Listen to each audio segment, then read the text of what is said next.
शराबबंदी तो रहा नहीं कभी बिहार में, वो कागज में ही बंद रहा।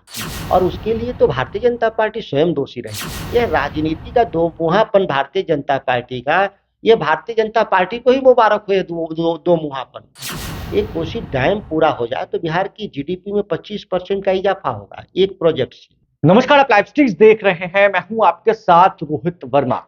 देखिए, कल क्षेत्रीय परिषद की बैठक होने वाली है। केंद्रीय मंत्री अमित शाह कल बिहार आने वाले हैं। नीतीश कुमार बिहार के मुख्यमंत्री के साथ उनकी बैठक होगी। क्या बिहार के लिए एक बड़ा फैसला होने वाला है? क्योंकि कल क्षेत्रीय परिषद की बैठक, ये पूर्वी क्षेत्रीय परिषद की बैठक है, कोई बिहार के लिए बैठक नहीं। कोई भी निर्णय पूर्वी भारत के संदर्भ में लेंगे लोग, और पूर्वी भारत लंबे समय से उपेक्षित रहा है केंद्र सरकार की नीतियों के आधार पर। और जिन उद्देश्यों के लिए क्षेत्रीय परिषद का गठन किया गया था कि जो क्षेत्र अविकसित हैं उसके विकास के लिए क्या एजेंडा होगा, हम लंबे समय से देखें तो एक उत्तर पूर्व का भी एक क्षेत्रीय परिषद है जहाँ छोटे छोटे हमारे राज्य हैं, तो वहाँ तो सरकारों ने ध्यान दिया, लेकिन पूर्वी भारत पे कभी ध्यान नहीं रहा। भारत सरकार, वो भाजपा की सरकार में खास तौर से इन लोगों ने पश्चिमी भारत के विकास के लिए इन लोगों ने पैसा लगाया, कभी भी पूर्वी भारत के विकास के लिए पैसे नहीं लगाए। तो लगता है इस बैठक में कोई बड़ा फैसला नहीं लिया जाएगा। हमारी मांग तो है बिहार की सरकार की, लेकिन हमारी मांग तो पूरी नहीं की गई। हमारा सबसे बड़ा मांग तो है कोसी डैम का, क्योंकि वो अंतर्राष्ट्रीय मसला है और अंतर्राष्ट्रीय मसला में भारत सरकार के बिना वो संभव नहीं है। एक कोसी डैम पूरा हो जाए तो बिहार की जीडीपी में 25% का इजाफा होगा एक प्रोजेक्ट से। हमारी और भी बहुत सारे राज्यों की मांग है।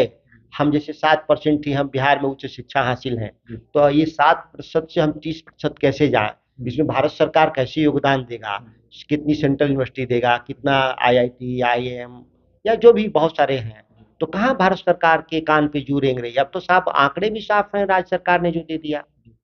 क्या बीजेपी लगातार ये कह रही है कि 11 गुना बिहार को शराबी नीतीश कुमार ने बना दिया है शराबबंदी के बाद? लगता है कि ऐसा कुछ हुआ है? ये शराबबंदी तो रहा नहीं कभी बिहार में, वो कागज में ही बंद रहा।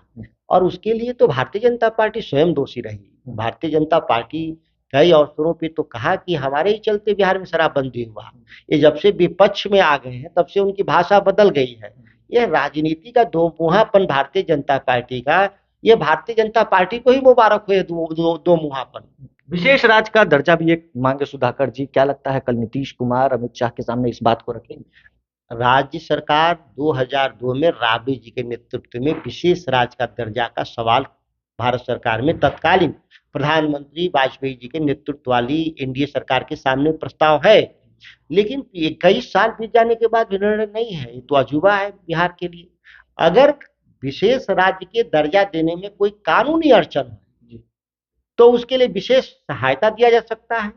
अब विशेष सहायता तो है ना भाई, मुंबई से अहमदाबाद का बुलेट कॉरिडोर, वो तो विशेष सहायता के जरिए केंद्र सरकार बना रहा है, उसमें तो राज्य सरकारों का कोई योगदान नहीं। तो क्यों नहीं बिहार के लिए? अगर हमको बिहार के लिए हमको 2 बड़े एयरपोर्ट चाहिए दरभंगा और पटना में, या फिर हमको सेंट्रल यूनिवर्सिटी चाहिए, या हमको और एम्स चाहिए, तो क्यों नहीं विशेष सहायता दे सकती है? भारत सरकार के पास तो बहुत पैसे हैं। तो देखिए, हमारे साथ बात करने के लिए पूर्व कृषि मंत्री सुधाकर सिंह थे। क्या कुछ कहा है आपने सुना है। कल अमित शाह भी बिहार आ रहे हैं, आगे देखना है क्या होता है। इस खबर में बस इतना ही। अगर आपने अब तक लाइव चिट्ठीज को सब्सक्राइब नहीं किया है, जल्द से जल्द लाइव चिट्ठीज को सब्सक्राइब करें। धन्यवाद।